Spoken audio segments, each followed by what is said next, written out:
morning, campers! Welcome to episode 3 of CPG Camp, where we discuss everything CPG on and off the table. Let's get into it. Protein is running out, A stain remover sold for $325 million with zero marketing.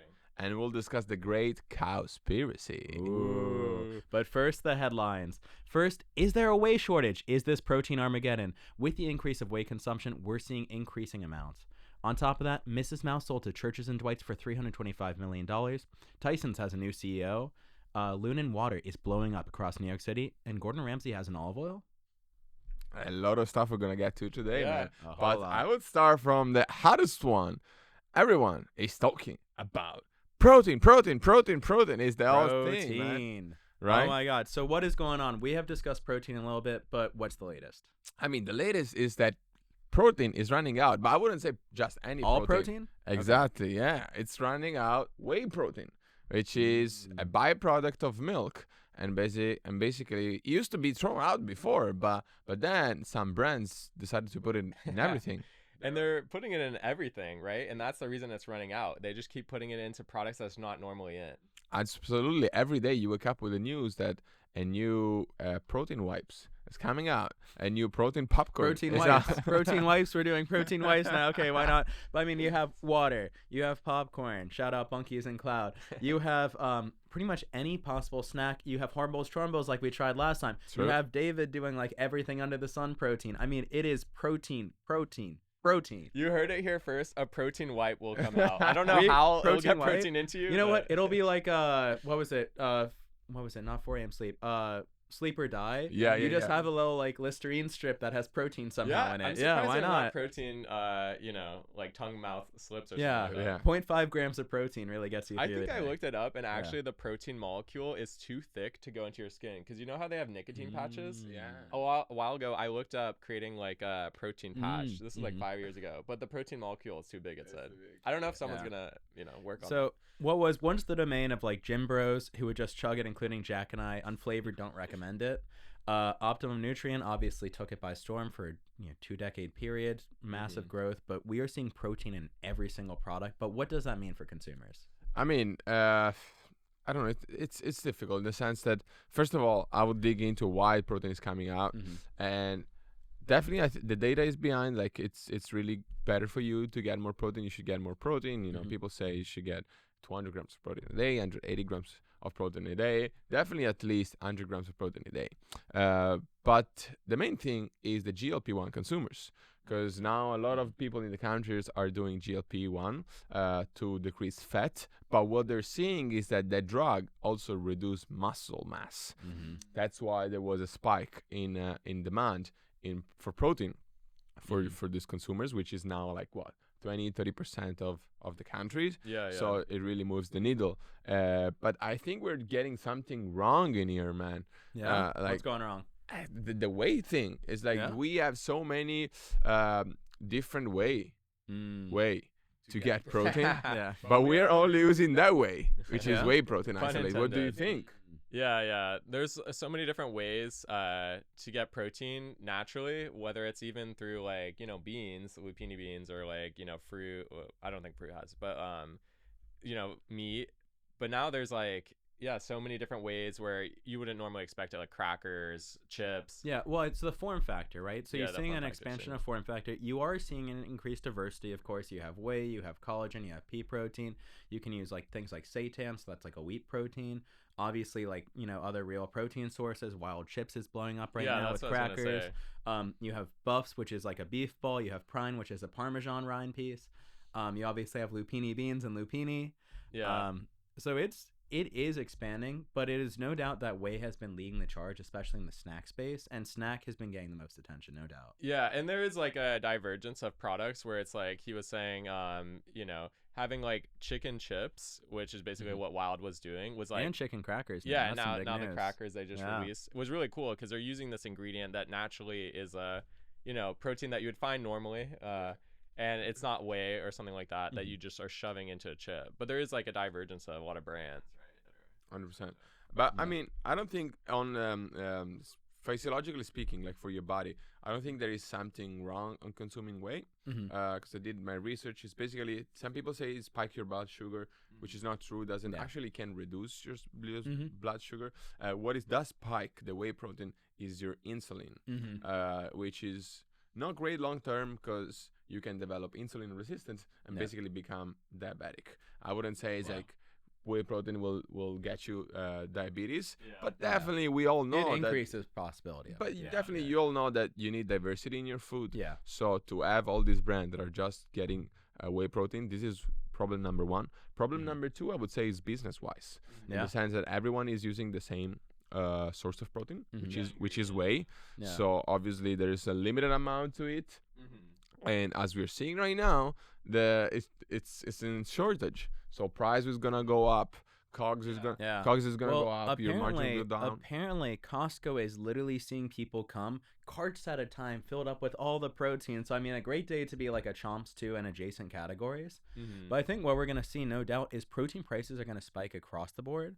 And I think that's a real question for smaller brands in the space because they're already facing pricing issues. Right? I was going to say, back in the day when Jacob and I were going to the gym in college, that was around 2016 to 2020. In that period. What happened after, guys? Well, I don't know. A scooter accident, a near fatal scooter accident on mine, and COVID. But yeah. That was very precise. We work out for 4 years and never again for our life. Those were just the years we were in college, between freshman year, senior year, graduate. That's when we were locked in, We were buying a lot of whey protein, and it was actually a very cheap way to buy food almost, because whey was reasonably, very reasonably priced, and now it's very expensive. It used to be like a meal alternative, I would say. I mean, the price is like 8x what we were paying back in the day. I mean, and across the board, you're seeing protein prices, because of COVID issues. You had obviously chicken shortages with the flu and everything. Like protein prices, as people who are eating up to like 250 grams a day consistently, like have shot up across the board in the past decade. And we've only seen that spike grow up. And I think now in the snacking space, you've seen it subsidized by VC early on. But how long that lasts, we don't know. Exactly. I mean, that could be the next question. It's like this wave of whey shortage could be like the cleansing of some protein brands, in the sense that some will survive, and the one that will survive might survive for years to come. It's like what this shortage could be the 2000 tech bubble, internet bubble. It's like a natural of cleansing. CPG. Well, and another big thing too is that snacking in protein has become so much more prominent. I think historically you've seen much more basis on like breakfast, lunch, and dinner, but as we've seen, CPG is inherently a more snack-based product category, and we've seen a lot of the attention, the energy, the ambitions of founders and everything focus on that snack side, so it may be a reversion towards more protein focused on like conventional meals. I think what's really good too is that I think it ultimately will lead to more diverse proteins, so I think even pea protein and these other ones we were kind of naming, I think they're gaining more popularity. They were always there for a while. Like I remember Whole Foods even has been carrying these for like 10 years, like more like plant-based proteins. But I mean like powders. Perfect Bar too, even in the nut butter category, has been around for a little bit.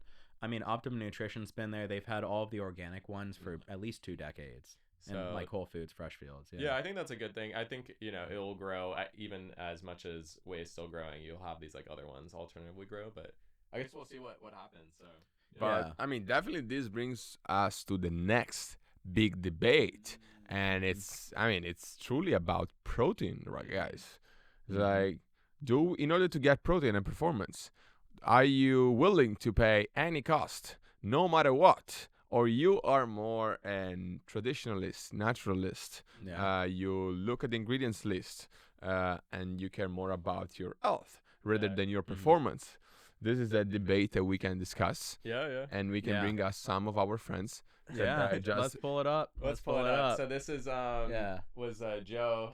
So for context for everyone at home, David Protein, who we've mentioned before, Medici, their parent company, has really made a prominent mark in the past decade, or in the past year. It feels like a decade now with them growing. I think it's a year and a half. Year and a half. They're like $300 million in revenue right now. They just released a new ice cream product that has 320 calories on average, 30 grams of protein, only 2 grams of The sugar. 'cause macros are allulose and everything. insane. Insane macros. Insane Insane, yeah. macros. Like, Like- out of this world. And a large part of that is because of the EPG, like we discussed in the last Yeah, episode. so the if you wanna EPG, check the that. EPG Yeah. is this bioengineered product that Mhm. basically simulate fat, Yeah. but your body doesn't digest it, so you cannot. Basically, it's kind of 0 calories. Yeah. So Well, they 0.8, right? What? If I'm not mistaken. Yeah, it's it's like 0.8 0.8 calories, not grams 0 per calories, calorie. but- I mean, 0.8 calories per So it's a gram. lot less. Very, yeah. very, I mean, very low. compared to normal fat, which is Which sitting at is- 9 calories. yeah, that's correct. insane. Correct, correct. Um, And so they're with this apogee, they're able to make protein bars, Mhm. ice creams. They're Yeah. that is amazing. And they're on making a macros. scoop shop, which we'll talk about. yeah, we'll But- talk about that too. All right, we have the obligatory dramatic read we have to do right now. Yeah. All right, you guys ready for this one? All right. In a world. All right. It's a battle for real versus fake. And shout out Joe, of course. The great divide is occurring. There are 2 worlds of health. Science lab versus earth derived. Chemicals that simulate low calories and 0 sugar versus single ingredient whole foods that bring real nutritional value. Let the consumer decide. Yeah. Before we start, I have a crazy idea. Okay. Why don't we just take our phone and call Joe, and let's see if he replies, Let's and see it. and we'll ask him the All question. right, I'll let you do it. Real protein to real protein, Yeah, right? But the only problem is Yeah. I have 2%, We'll but- make it a quick one. but we'll make it. A Let's quick see it. one. Yeah, this will be kind of crazy. I'll say for the people that are listening that might not be familiar with Joe, he has a brand called Smearcase, and it's a protein ice cream. They use a cottage So- cheese. It's not a protein ice cream. What is it? Well, it's a Froco. It's what he Froco, calls it. frozen Yeah. cottage cheese. I would Yeah. say it. Yeah. Dude, I thought you were held hostage by the mafioso. my man. How are you, brother? What the heck is up? We are doing a podcast right now, We're actually and live on air. we're recording. Yeah, Yeah, we are recording, and we were reading your LinkedIn post about the Great Protein Battle, and I was wondering if you want to comment something. So we're bringing you up in the battle, real versus fake, and we wanted your take on what's going on in the protein world and what's your view on it. Wow. Well, thanks for hitting me up. Yeah, you came to the right protein dealer. Let's go. My take, I mean, man, it's literally like chemistry set science lab versus earth derived natural products, natural ingredients, right? Like for us, how I think about it is like a cow is a gift from God that came from the earth, literally eats grass and creates liquid gold in milk. And like milk and dairy is one of the most purest forms of not only protein but nutrition. So like how are we going to recreate that in a lab? You know what I mean? A steak, every part of the buffalo. You know what I mean? The cow has its steak, its meat, its milk, its collagen, its leather, right? Like that one animal provides so much value for us as humans. And the fact that we're trying to replace that or replicate that in a lab is sort of insane to me.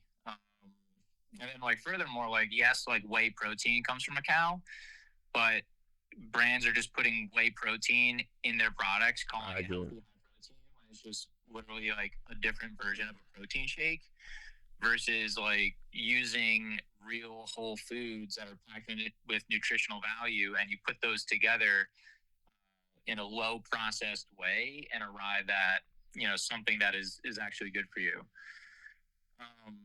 So yeah, I think it's just there's 2 camps forming. It's like the Brian Johnson of the world, who he's trying to biohack his way to 100,000 years, or it's the No namaste. Exactly, or it's like Paul Saladino, and he's like carnivore diet. You have these 2 extremes forming, and I think extremes aren't healthy for us. I agree. It's just very polarizing and dividing, but you have these 2 extremes forming, these 2 thought camps, and it's just interesting to see take place. But at the end of the day, you have to do your own research. You have to learn what works for you. and see, everybody wants to be healthy, but like right now we live in a world where there's just this massive New Jersey diner menu where you have all these options, but you just kind of choose what's right for you. Yeah. So do you think they're overlapping consumers, or do you think fundamentally by those extremes, like they're more so fighting within their space? Like a whey protein product is fighting against other whey protein products, or is it fighting like across category? That's a great question. I love that. I think you do have these extreme camps, just like anything else, like, politically or what have you, like you're going to have these extremes, but I also think there is crossover. I'm all for the biohacking in terms of like cold plunge and sauna and like, I don't wear, fitness trackers or wearables, but I'm all for that if that's a catalyst for people to be healthier. Do you put ice on your balls in the sauna? No, I'm not sauna practice right now. Yeah. I'm trying to stay cool. So that's fair. So, I mean, I guess one other question too in that space, like, let's say there's a consumer who's not going to have any protein, but they come across a protein bar. It's convenient. It's easy for them. Like, do you prefer, like, for your personal view, is your preference that they either have that product or that they try and go more like cold turkey on it?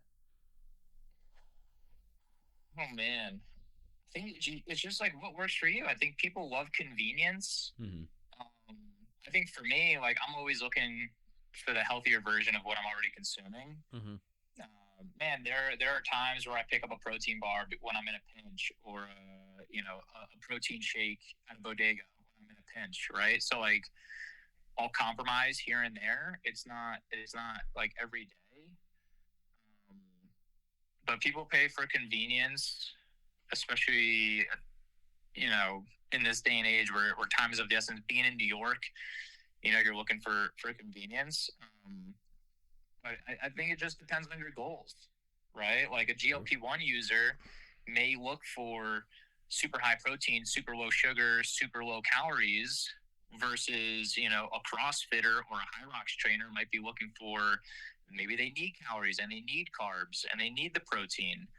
Yeah, so it's not prescriptive. Yeah. True. No, I think that's very well thought out. Like, everything you said, I think is 100% accurate. Yeah. It's all moderation is always Yeah. key. Okay, so any last words for David? I know you made a pretty bold declaration on LinkedIn, but we're going to talk about the scoop shop and broader expansion after that. I admire what they're building. I think it's really cool. Peter they're putting on a business masterclass in CPG. That's true. I To be 100% honest agree. with He's you, the GOAT. It's pretty insane. It is insane, and I think there's a lot to learn. He's taking into account like hype culture from streetwear and fashion, and just like that branding aesthetic. And he's creating things in the lab that sort of maximize the macro output, which is just fascinating to see. So I have nothing but respect. But at the same time, like, our product at Smearcase, our Frocco, is the antithesis of what he's created. And I think there's space for both brands to live and win and succeed. So, yeah, while I don't agree with, I would never eat, I've had David bars, although they're not a regular part of my diet. So it's nothing but respect, and we'll let the consumer decide. Amazing. Well, we'll let Thank the you, man. sugar battle go on. Yeah, Thank thank you. so Catch much. you, Joe. Let's catch up soon, and we'll have you here in person soon. Yeah, definitely. Bye. Yeah, I love you Bye. too, bro. Ciao. All right. Great. Yeah, I mean, Sick. I kind of agree what he said. My take is what I've seen with my product, because I mean, to the one listening at home, I have a kind of a similar product with Joe in the sense that you have protein pizza. We have also fiber and lower calories because of lupini beans. So it's like something natural, a different source of protein, like Frocco, like Smearcase. We're the only one doing what we're doing with that ingredient. So for him is ice cream with cottage cheese. For us is pizza with lupini beans. And what I'm seeing is, to replying to is, there's two philosophies of protein. The people that want the clean protein, look at the ingredients, and the one that they don't care, they want just performance, and they're the David word, like the maximum amount of protein for the least amount of calories. Yeah, on our previous podcast, we were talking about similar topics. Actually, Joe brought it up. Brian Johnson, for those that don't know, he's like a biohacker trying to live forever. Yeah, the enhanced games and everything. Yeah, we were talking about the enhanced games. That's what I was gonna say. So there are these like almost Olympics, but you can take as much drugs and stuff as you want, like steroids. And what's really interesting is a lot of the athletes actually didn't win that took the enhancing drugs. They, if anything, performed very poorly. Yeah. Very shockingly. So everyone thought they were going to do like smash these records. There are actually some people that even had previous records, but then they proceeded to they only did one record. But those are okay. And to be fair, the record was also by like what 0.7 seconds or 7 seconds, and it was using but when the 50 meters, right? 50 meters, and it was using an illegal suit that's been banned since 2010, and the guy said he wasn't even on drugs. And he also was claiming he would smoke Usain Bolt's record by, right? Or I don't know. Or no, that was the swim guy. But no, I the mean, running guy got crushed. This proved the point that there is a big divide in let's say, natural versus enhanced versus optimization. But my take on CPG is that we have seen with my product, people that are naturalists, obviously, it's our target customers, so they buy us. Yeah. But also the people that look at David Protein for the optimization, they also buy us, which is not the same on the other way around. So if you have someone that really cares about the ingredient list, is not gonna buy David. True, So let's say the natural way, like the way I and Lupini and Smirkis do, it's more holistic, and you have a broader audience. Yeah, what's interesting is that yours gets such great macros still. And I mean, and Joe was making a really great point that it's like you're almost remanufacturing this product that's almost perfect from the get-go, from like earth naturally. But your macros are so high in the pizza that I think the performance category, it fits that too, with like 50 grams of protein. So. Well, and I think the key thing too, again, is the holistic approach extends beyond that, because you obviously have early adopters. It's a very smart marketing play to start in the natural space. It's also probably better for your body to use real ingredients. But those consumer sets are so small comparatively long term. They are the ones who bring you to market and like create your like true fan base of consistent super users. And it's always the loudest people in the room who advocate the most. But the real question always is, protein obviously has expanded massively, but even then its penetration is relatively small across the whole market, right? So we're seeing this craze because it's the uptick in consumption, but not necessarily the overall consumption. Still, a lot of people are buying snack foods. A lot of people are buying general frozen foods and everything. So I think a question is going to be where whey protein and where these other things are, and this sort of divide goes into, the middle of the country and suburbs and areas that aren't so personally identified with these types of products. Yeah. Correct. But I think the difference here from what we've seen in the past, maybe in the past was the paleo diet or the keto diet. Maybe, yes, it was bi-coastals. Like it stays in Lane, New York, it doesn't get into Kansas City. But what we're seeing right now with GLP-1 is that it's kind of starting from there, the protein demand. So I think protein is here to stay. Oh, I think it's absolutely here. It's the question of like where that like where it comes from, how like holistic or pure people are, or how optimized they try and be. Because GLP-1 comes and go. Another interesting one is Victoria's Secret stock shot up 40%, in large part because of GLP-1 usage apparently. Oh yeah. Which is people. I think people with AI and all these other things. I think it just happened yesterday. But like we're seeing society massively change, and these are probably a lot of permanent changes, but there is also some seasonality in terms of what is sort of the I guess now the protein of the day, I think, or whatever. At the core of a lot of this, again, it's just like there's a lot of like signaling here that's happening where it's like people that have a lot of wealth and abundance, kind of like Maslow's hierarchy of need. You already have your needs checked off of like basic food consumption, so then they start to buy like stuff that signal status and longevity and health. People really care about that, but that's also a status symbol to others around you, especially like very affluent people.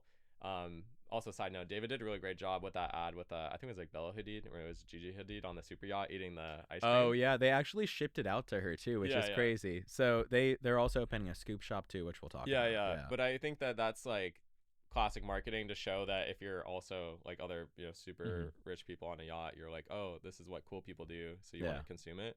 But I think it's definitely trickled down to everyone in middle America. I agree that they just want to consume more protein, and I think it's like here to stay 100%. So my last note on this divide of protein, definitely I'm more purist. Like Yeah. I like to know what I put in my body, rather Yeah, than bioengineered product. But I support those, Mhm. not just because it's not ready yet, so we don't know the long-term effect. yeah. But they're doing the hard work right now to do, the R&D, Mhm. and might be that in 20 years, in 10 years, whatever years, Yeah. this one will lead to discover something exceptionally good for the human body. Mhm. And so I'm all for the innovation. Yeah. It's just I'm not a consumer Yeah, now. yeah, yeah. of Maybe course. I'm just gonna look, step back and look what's the long-term effect is. Yeah. Yeah. I always say that the catalyst for innovation is innovation itself. So you have that Mhm. previous innovation and then you build off of it. So Yeah. they're Yeah. doing the exploratory work and people continue to build. And a really interesting part too is that these are two entirely different regulated entities too. So real proteins, especially if it's in the beef or dairy industry, tend to be under USDA with obviously FDA oversight. Whereas FDA doesn't even regulate supplements. And technically, whey protein products tend to be supplements. Mhm. So they are under two entirely different constraints. One is, if you do a traditional ice cream that uses, dairy in it, there's a whole crazy checklist. I mean, we can ask some of our friends with yogurt companies or dairy companies of any sort or meat companies. Whereas with whey protein, you kind of scoop it in and you just say this is not reviewed by the FDA. Yeah. So it is interesting that allows for more innovation outright, but it does also make it, more questionable on some aspects of this where it doesn't have that oversight element. Yeah. Well, sweet. Should we, Yeah. jump into the beef conspiracy? I mean, Well, scoop shot, Cow-spiracy. scoop shot. well, Yeah. I was just Okay. thinking about something that you said Mhm. about ice cream and Mhm. milk.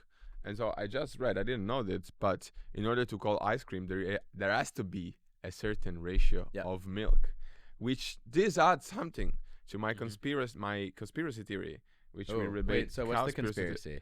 So, I mean, I think it's pretty clear, guys. In the last years, we've seen all the trends that we've seen in the health and wellness, which is more protein, Mm-hmm. which leads to whey, which leads to cow. We've seen no seeds oil.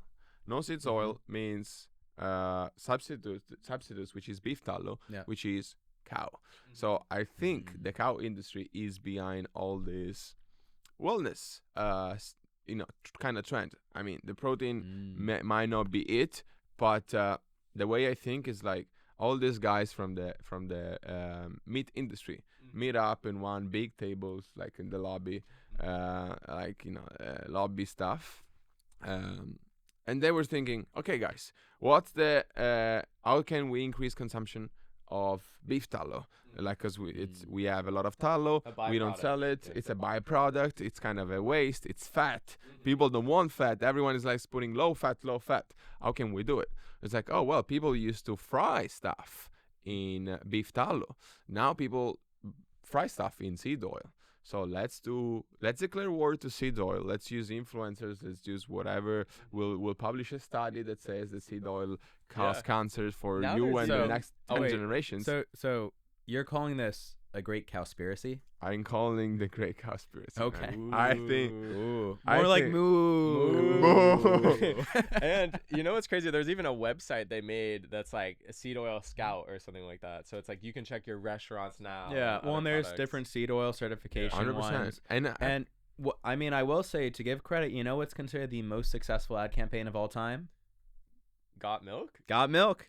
Yeah, which is Mm. by the dairy industry. They also even have Yeah. grants. Our great friend that just won a grant, smear case. Joe, we just Yeah. called. He won one of the grants. yeah, Yeah. that's what I'm saying. California dairy. The yeah. dairy, They the push dairy, dairy, the dairy, which is Yeah. the meat industry, it's crazy powerful. And if you think about it, we don't even know those names. It's like, what's the biggest Yeah. company? I don't Who know. owns the most cattle in the world? Yeah. We don't know, and I think Yeah. this is another proof of concept that they're powerful. Yeah. Well, yeah. an And it- interesting thing too is that it's a very hyper concentrated industry. The meat packing space has gone really, really tight. I mean, we're talking 3 or 4 companies that are really running it across Mhm. categories. And it is another point that pork lard used to be much more prominent in cooking. The pork board is more active, but I think beef, by and large, has really taken over this with the beef tallow claims. Yeah. And Yeah. there's been so many trends too related to we were just talking about where you have these extreme health influencers that Mhm. are red meat only Like there was the liver Carnivore king, King, the Liver Carnivore King, Yeah, yeah. it was Joe was mentioning He about mentioned Yeah, it, yeah, Like, yeah. I'm But it's- totally against his diet. I want to see Yeah. the blood work. Yeah, man. yeah. Yeah. the guy looks 80 years old. Have you seen his skin? Yeah. Not It's weird. to, not he's like, to. he's both Yeah, super no, ripped no, and right. like extremely Shade. aged. Yeah, but it's you very can be interesting. ripped with whatever diet It's true, you have. It's not that Well, I you're. think he was also on It's like on the internal organs. that he matters was probably, he right? could have also participated in the Enhanced Games too, because that dude is like super. He roided is up. super wrote it out, and Like, he was. he's like, oh, trust me, my diet's entirely liver. Marks. Yeah. Yeah. And it's so interesting. So there's so many different ways to go about this, but they just have so much penetration basically in all these Mhm. different industries. So it's like beef tallow, you have the dairy, which byproduct of the cow still, and even Wagyu has become so popular, which I think it's maybe because it just tastes really good. But A5 Wagyu is a super trend now that comes from the cow, and even Yeah. like these smash burgers are super the viral. smash burger. Oh, there's is like 8 different exploding. major chains And it's across all from the the city. beef, Yeah, that's you know? cool All shit. from And the it's cow. Well, and it's and the more thing- wild, man. It's like in my Yeah. little town now in Yeah. Sicily. Yeah. They are opening up 3 smash burger places. It is Wait, delicious, I will say. Wait, so- didn't they also open up 3 or 4 yogurt places back in the day? Yes. Froyo places. Yes. Oh, and Froyo Yes. too is also Froyo And is so it's also dairy. dairy. Dairy. Froyo is dairy, I'm and we telling can you see guys, those lines I'm like telling you, and- Mika, Mimi's. And there are lines Madison outside. Fair, Culture. What is going on? Lines outside doesn't describe it. These lines are like 2-3 blocks long. Yeah. Even Cafe Panna. Yeah. Yeah. And Matt, It's Matt, all dairy. Matt, I'm telling Ice you. cream. And now Yeah. the thing I just realized about the ice cream, you can Mhm. only call it ice cream if it has a certain amount of milk. Yeah, Yeah. again. yeah, so milk industry pushing the more milk. Yes. Yeah. Yes. Insane. And you talk about like the protein. We got to get a thing yeah, on can we screen zoom after. in? It's kind of hard to read, but Wait. like this was we Yeah. had some screenshots. Beef by Shout out numbers Pop from Up Pop-Up. Grocer. Yeah. There are really great grocery stores for those that don't know in the West Village or Greenwich Village area. That's Yeah. that's the reason where why it we're doing this started. That's how we podcast. originally met. Yeah, yeah. But Wait. beef is on the rise Yeah. basically from the numbers. But you too. think about the protein war, like we were talking about, it's kind of like, oh, you have like the natural camp and you have the like, the optimized camp, but secretly on top of both of them, you have Yeah. big Yes. Big cow. Yes. Yeah. The way you can play is like, oh, it's natural, like it's something from God, like Ooh. Joe described, or you can Expansion. Ooh. sprinkle whey protein. It's like optimization. expansion of collagen too. We're seeing a lot more collagen, like electrolyte boosts and like protein stuff. Man, I'm telling you. Interesting. Interesting. Yeah, I mean, you were Yeah. making fun of me, but now I see No, you I'm- like believing more into Well, it. another one too is Masa Chips has absolutely blown up in tortilla space. What's the name of their other company in the potato chip space? the Vanderbilts. or Well, something- Vandy. Oh, Vandy. Vandy, sorry. named after But- Cornelius Vanderbilt, from who's the claimed story. to be the person who had the first potato chips made. Yeah. So I'm just saying, Gilded Age. Um, Okay, but moving away. Okay, go wait, go one more ahead. thing. Last part on so conspiracy, you, and then we you move actually on. searched this up last night and told us who owns the most cattle. Oh yes, I mean This there is is very a Well, that's not there- fully true. They have one of the largest. Okay, One of the yeah, largest. one of the One of the large- largest. one of the largest. largest. It's still pretty big. Yeah. Yeah. Yeah, it's the church. It's the Jesus Christ Church and Church of Lateran. Latter-day Latter-day Saints. Saints. Yeah, Yeah, Latter-day Mormon Church. Saints. Yeah. Yeah, so Shout I out was, to our boys in Utah. yeah, Don't come for us, but we're. I was Yeah. doing research yesterday, and it was getting darker and darker, guys. Oh, Like, Yeah. But uh, as long as people are having more protein, it's all good news, right? Yeah. 100%. I think Yeah. so. Anyways. Okay, yeah. wait. Okay, so we mentioned it very briefly earlier. David has a new ice cream, right? Mhm. And what else is coming out to the West Village? I think Jack knows this one. Yeah. Last Crumb, a very high end. No. David. Oh well, David Protein. on That's David. actually in Hudson Square. Oh, Hudson Square. Yeah, okay. Hudson Square. So I got My bad on confused a little bit. spacing. So Yeah. Hudson Square, we have a little photo here. It's a new scoop shop they're opening that's brick and mortar. And there's another Mm. one that I was, just mentioning right now. It's actually the Last Crumb, which used to be only D2C. You could only buy their products direct to consumer. And for people who don't know, they're like a super viral Mhm. cookie. I think the best comparison is to like a Crumble or a Levain, but online only Yeah. before. So you get these big boxes. They're like $100 Yeah. or something. yeah, it's And you almost get like these like juicy $120 or for a box of cookies, which is kind of nuts. You only Yeah. get like 9 cookies, but apparently they're super good. I've never tried them. Maybe we should order Mhm. some. But Next they episode. opened up a physical storefront, and it's really interesting because in the past we used to have D2C only brands. This already kind of happened, this wave, and it would be bed companies like Casper. Mhm. And they're only strictly D2C, and then eventually they started to kind of plummet when they IPO'd, didn't do well, and then they started opening retail stores. But also Mhm. retail store companies have been opening up, going more heavy online. And I saw a report that basically the best companies do a bit of both. You want to be like everywhere. Yeah, but I well, think it's omni-channel, really. It's the expansion into like you are across omni-channel. No longer means retail D2C. It means like, or like normal wholesale bulk stuff. It means like you're in retail, you're online, you're on their phone, you're everywhere, you're ever present because we're all attention companies at the end of the 100%. day. But Yeah. I think the play here, I mean, at least maybe the David Scoop Shop is going to do incredibly well, that they're going to start opening up in the country. But I think the main playbook right now is everyone, there is the eye craze, everyone is online. People are craving to get back in person. Yeah. So they're going to do a physical shop. Yep. But it always got back online in the sense that you get content that you're doing real stuff with real people it's a in status person, symbol. but you're gonna put Yeah. it online and circulate the news online Yeah. to signal that your brand is more present, is more real. So I think it's something doing in person to be advertised again online. Yeah. Well, it's also a move away from like the broader attention economy, which so many people talk about now, that like really every company is a marketing company. But on top of that, the companies that really succeed are community companies that have a true fan base around it and people who continue to advocate for it. Like having those advocates outweighs 10 people who just know about your brand.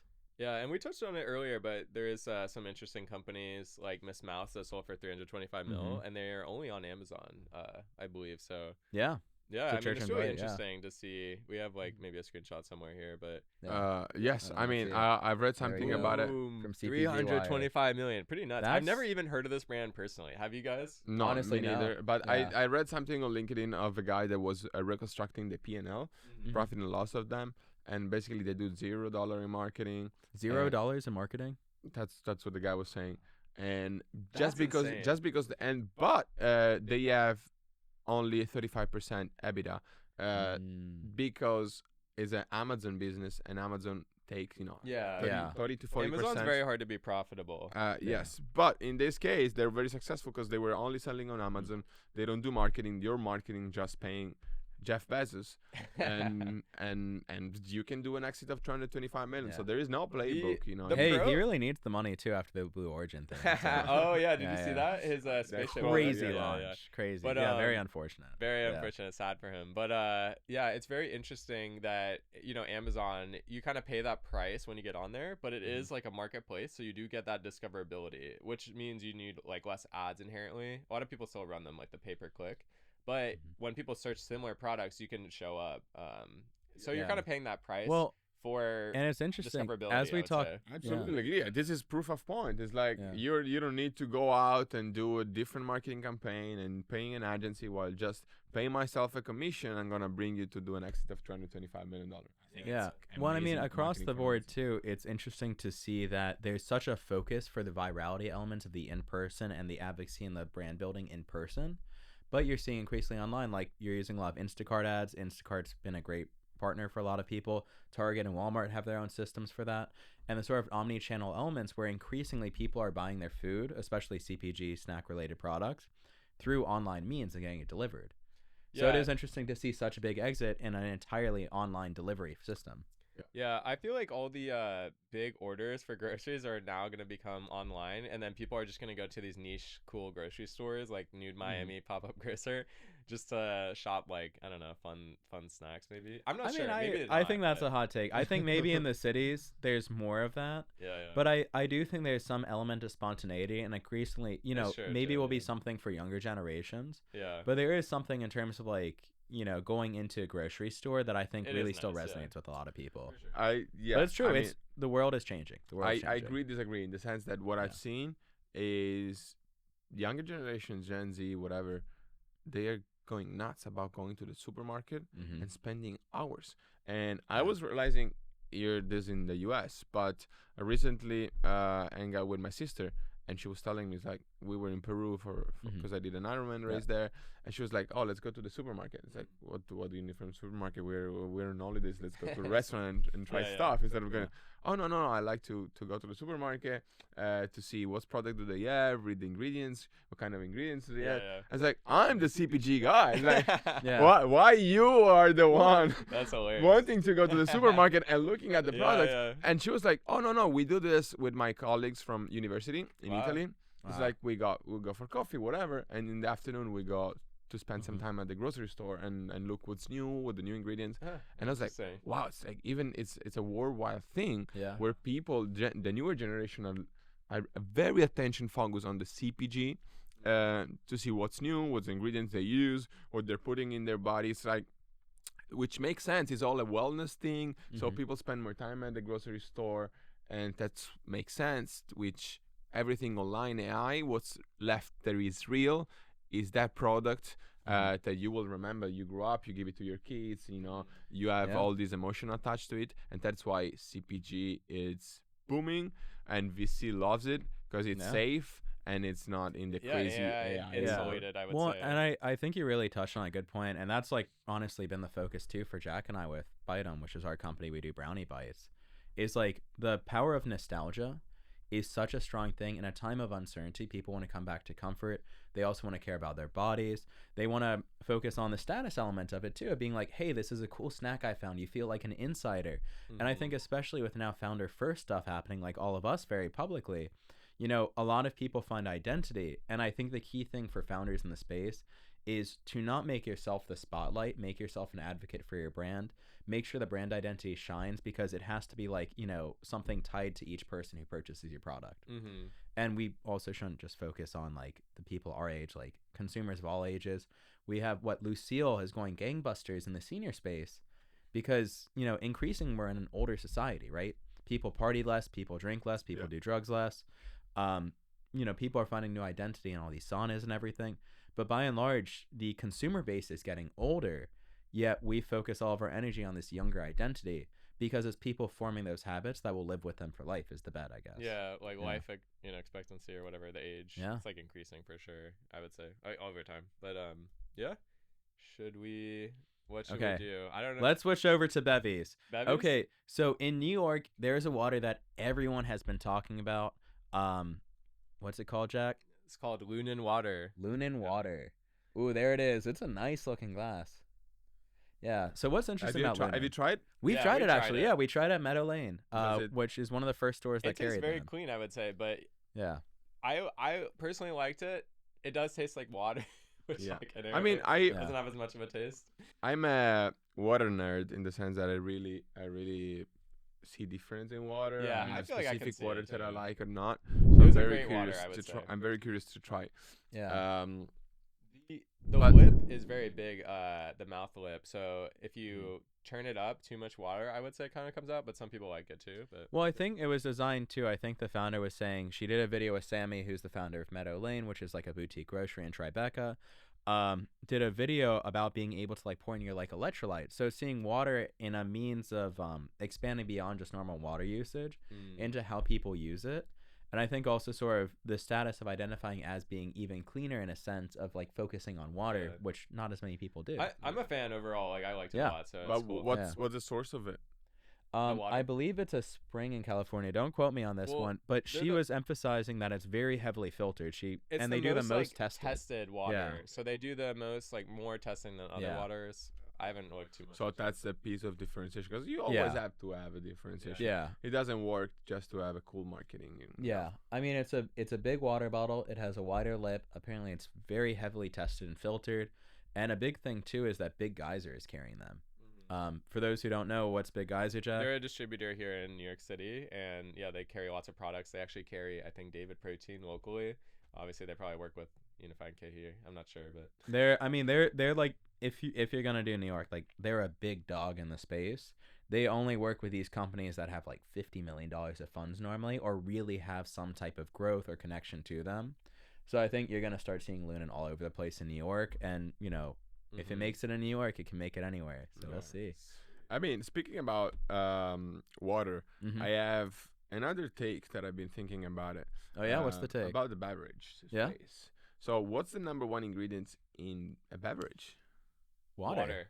Yes, correct, right? So 99% is water, but we don't know where the fuck this water is coming from. So we have all this Loonen, we have Fuji, we have Aquapanna, that they are very heavily on testing. You turn them back and you see all the test results. There's pH. even like water connoisseurs out there on TikTok who have like millions of followers. Yes, yeah. But Americans, chug on every beverage that you see every day. Shout out to Shout out Ecstasy. Yep. everyone, fun. everyone, every beverage, but we Yeah. don't know the source of water, which That's is true. 99% of your ingredients. Yeah. So my next big take on CPG is that actually any other beverage brand will start, some beverage brand will start putting the source of water that they're using For sure. in the beverage, and I think that's the future, and I think that is going to uncover some stuff, just because you can use a shitty filter water, maybe not even drinkable water,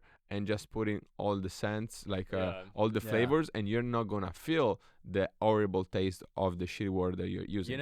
You know what's interesting? I think actually a pioneer, and it's not in the water space, but is Laurel's. Our friend Isabel has a company called Laurel's, which is a coffee company that interestingly uses A2 dairy.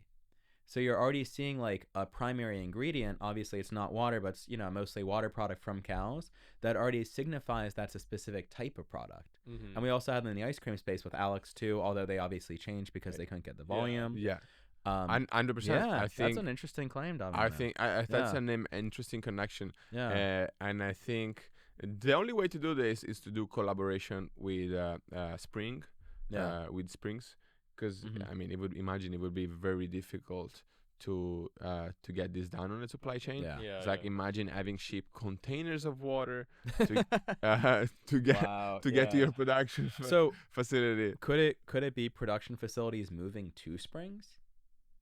And I Exactly. Yeah. That's forgot. Does Liquid Death use a special system, or are they just mostly branding play? I think they're mostly branding. That's what Yeah, I was yeah, gonna that say. makes But sense. but But it's interesting how they've been moving from the Liquid Death branding as a premium water company into the beverage space too, which is in a way, even if it isn't the source of the water, is the claim of the water quality. Yeah. Well, Yeah. I was gonna say what's really interesting about this too is I feel like you see this a lot, and not just food, but other areas of business, but specifically in food, where it's like on face value, it's kind of like an onion. You peel back the layers. On face value, the product maybe seems very healthy, but then you don't know, like, there's these other parts. So it's like, beverage, like you were just saying, the water might not be good, but then they claim like, electrolytes, blah blah blah. So then a consumer, they just pick up the product and they're like, oh wow, this is great. And that used to happen a lot too with these artificial sweeteners where it's like 0 sugar.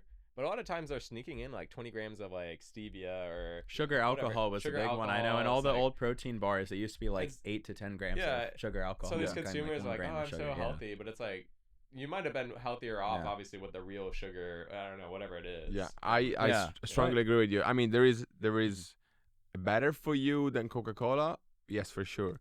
Healthier than drinking a Loonen, because the source of water and it's tested and there are no heavy metals and all this stuff. Definitely not. Just drink your water if you want to be healthy.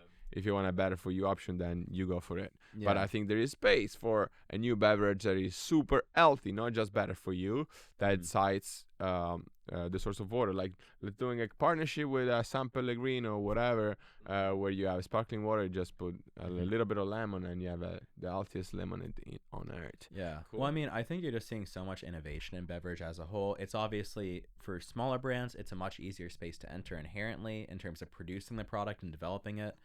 It's very automated as a process. There are plenty of co-packers all over the space. It's really a question of finding line time.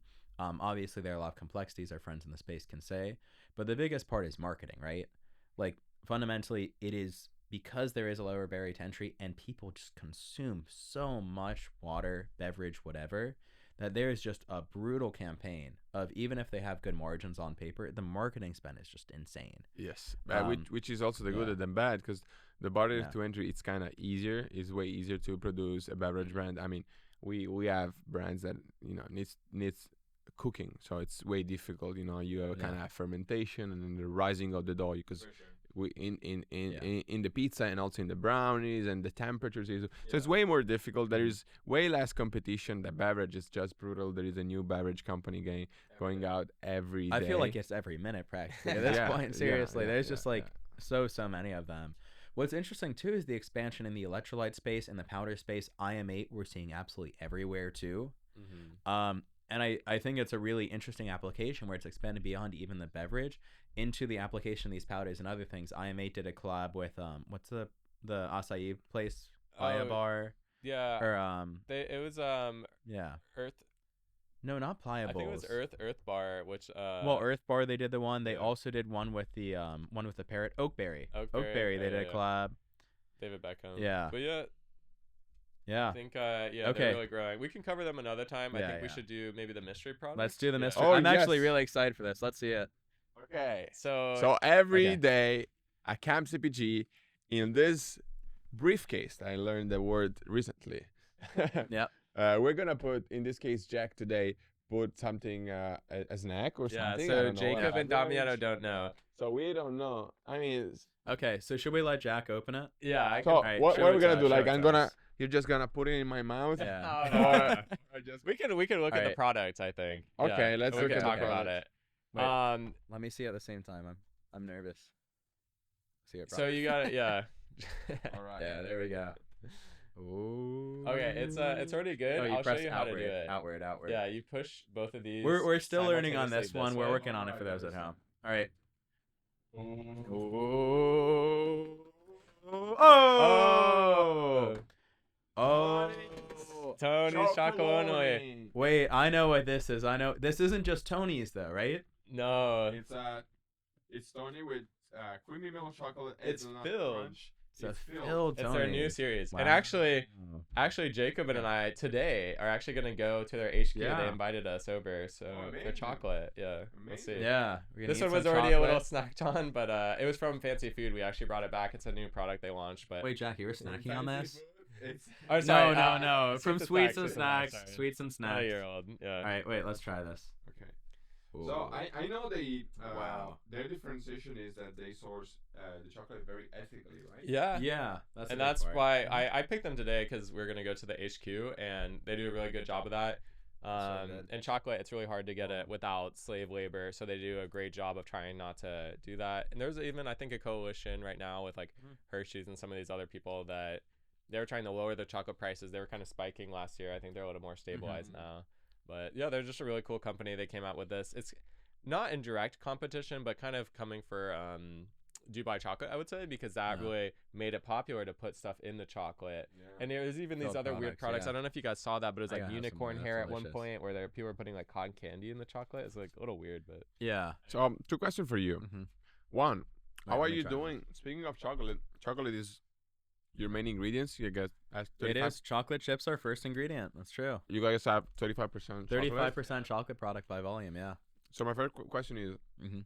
how are you dealing with the rise of prices and what we've seen last year? And second, where's the Tony Chocolonely headquarters? yeah, it's actually Oh. in Soho. I think I don't know if this is the primary Don't drop the headquarters. address, Jack. Come on. Yeah, I won't tell the No. address, Yeah. but It's Look like at it, 5 so- blocks from But us. it's like- funny enough. It's like in New York. Yeah, Yeah. They're based in New York. So they're an international company. Tony's what I actually was started gonna out say, as yeah. a joke originally by this comedian. I think he's Dutch or something. mhm. It started out as a joke, and then he Right. created these bars with the unequal pieces, and it just blew up like nothing else.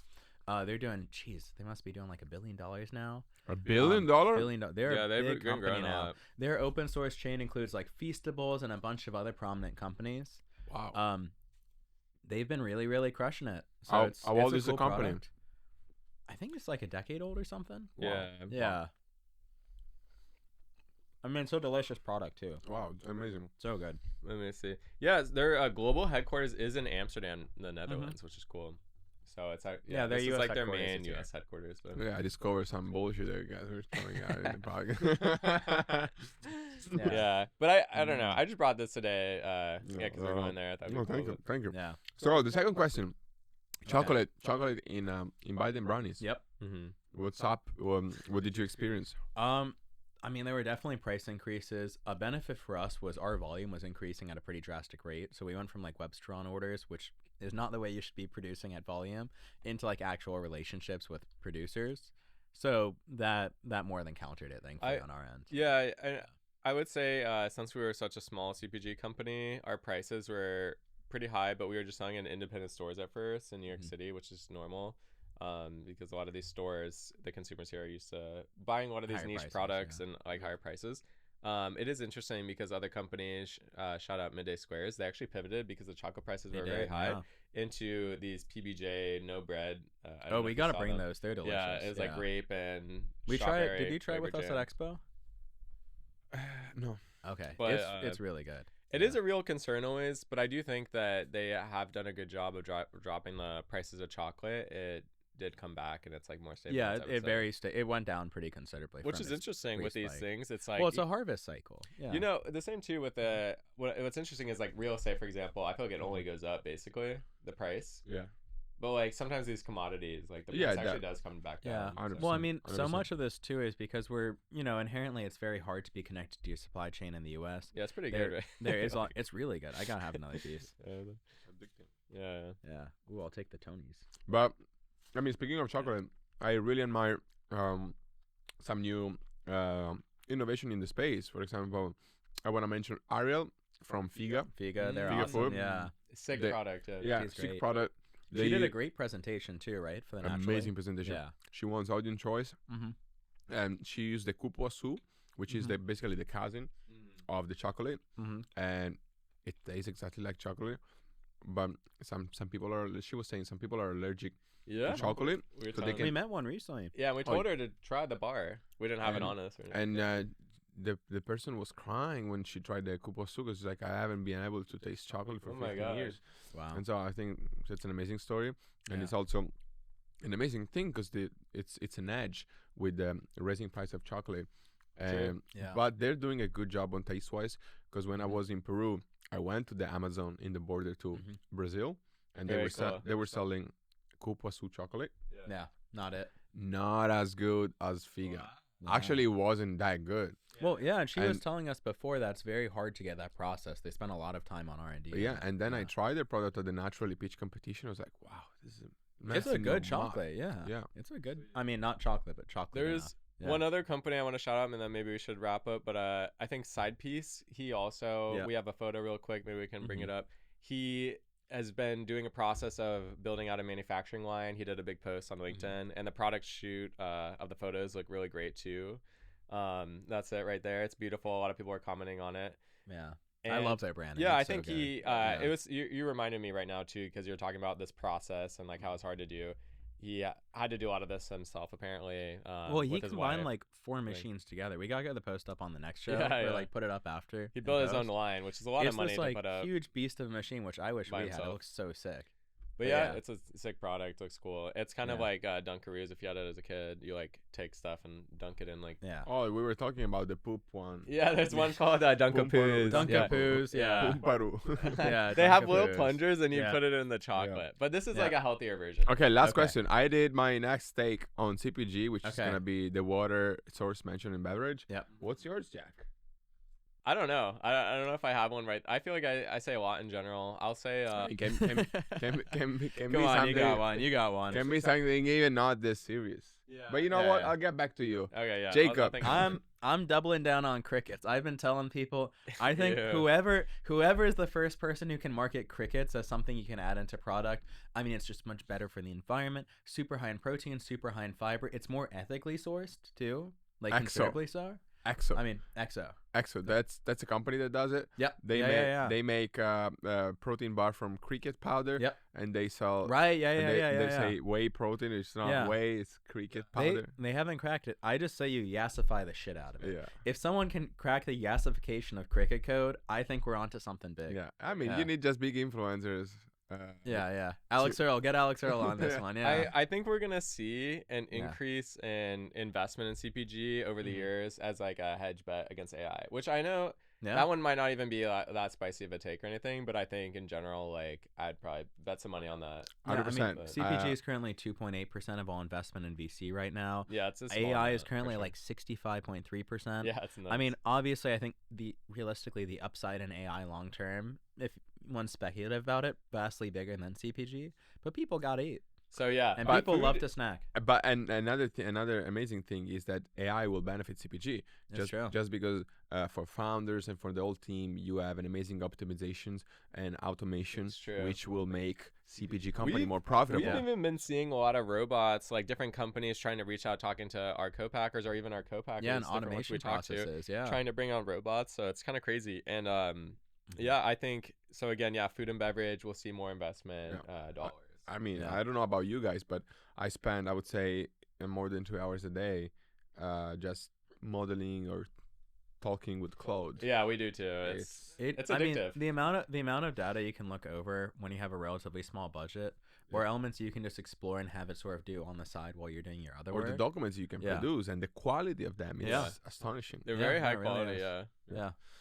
Amazing, guys. Yeah. This was episode 3 Yeah. of Camp CPG, which we're gonna go out soon. Yeah. And we're gonna see you at the next episode. Catch you on the next one.